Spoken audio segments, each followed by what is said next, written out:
Okay, so a ways back I made some kind of capture the flag tip suggestion videos about the Halo C vehicle maps. Capture the And I flag. realized I never did this one, so I wanted to.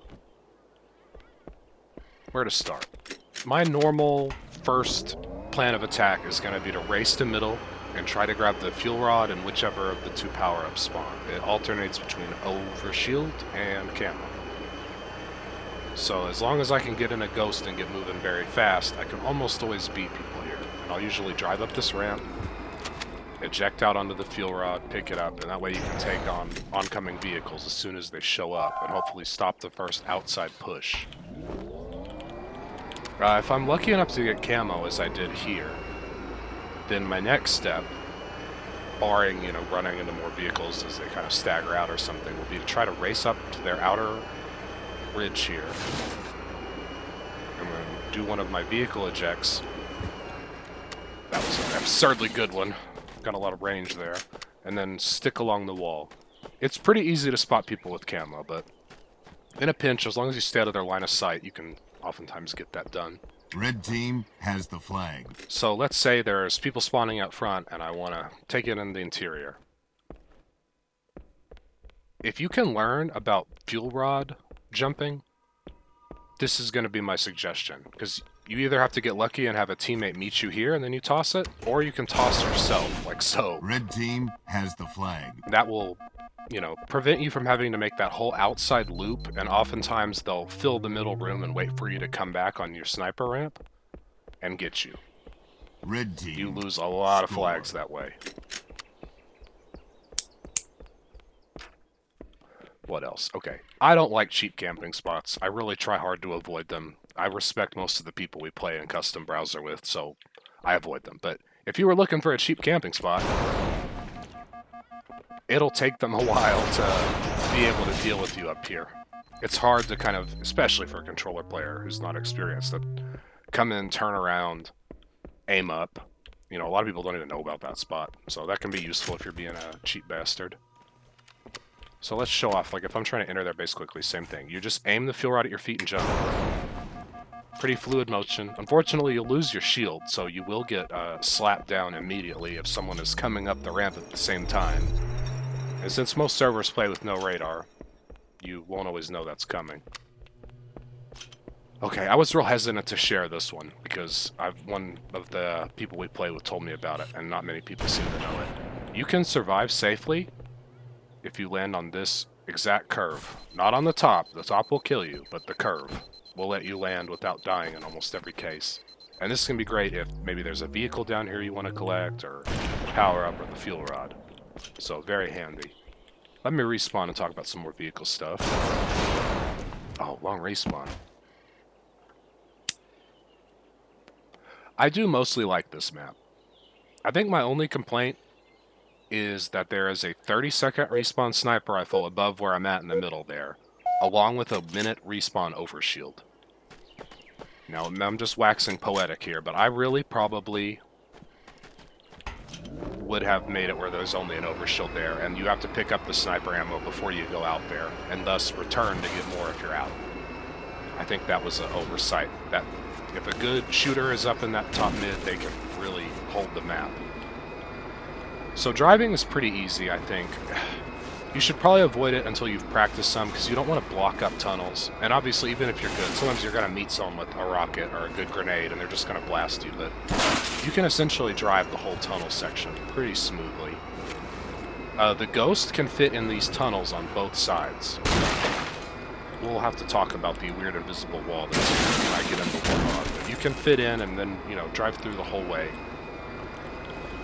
If you drive straight down the middle of these in a Ghost and hold spacebar to lift yourself, you can cross these safely as well. This can be good for grabbing the overshield, or maybe if you got lucky and the sniper didn't see you come out of that tunnel, it's very funny to run over them up here. They, all of a sudden they hear that Ghost, and it's a very good way to smack down a camper. Good players will see you coming, though, or hear you coming, so it's a mix. Okay, so let's say I'm going to do the Ghost grab. Just progress through the tunnel, try not to get stuck. It'll be a tight fit in a lot of places, but work on getting your speed up. And oftentimes, and this won't work unless there is a camper on the post on the left or right side with a fuel rod or rocket. Just race out, grab it, Red team back has up. the flag. And then you can either, sometimes I think it's best to just leave the ghost there to kind of block them for a second. And if you don't have any teammates in mid, it might be best to just kind of reverse, then turn, and go back the way you came in your ghost. And obviously the nice thing about this is, instead of trying to Red team go has through the whole flag. tunnel system and come back to the, and get, maybe attacked there on the sniper post, just drop down to the ghost. Get the hell out of Dodge. Okay, let's talk about warthogs in the tunnel. So at some point, and I want to say it was Season 6 of them adding content updates in the PC era Master Chief Collection, they fixed the textures to look more like the original Xbox version, which is a great thing. But I think it also changed certain physics objects and invisible meshes and other strange things. So before the update, you could drive a Warthog both ways through this tunnel section.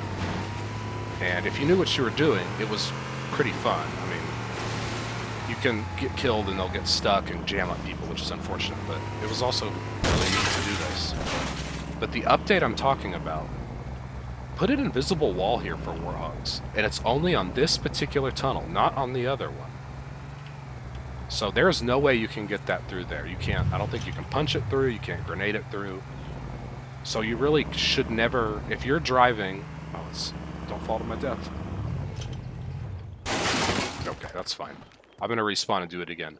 My recommendation is that you would, if you're coming as a red person in the Warthog, you need to drive off the middle and right out of that tunnel onto the ground. Since you're going to get stuck there, the Warthog will get stuck up there. So let's show what I'm talking about.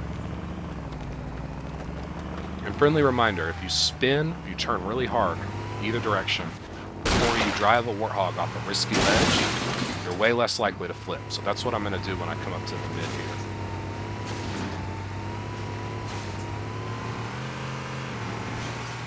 So normally I'm going to turn right very hard. I'll spin to win, as I call it, and then I'm on the way. And that is slightly faster than taking the outside lane, so it can have its uses.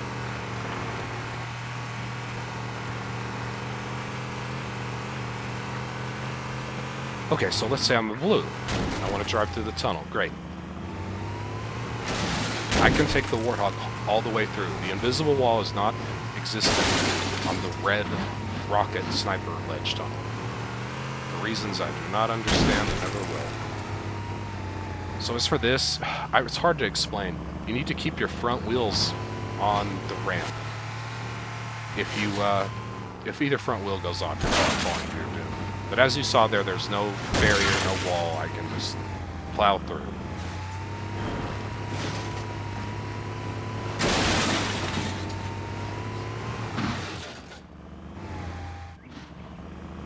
So normally what I would do here is I would grab and then jet out the front as fast as I can.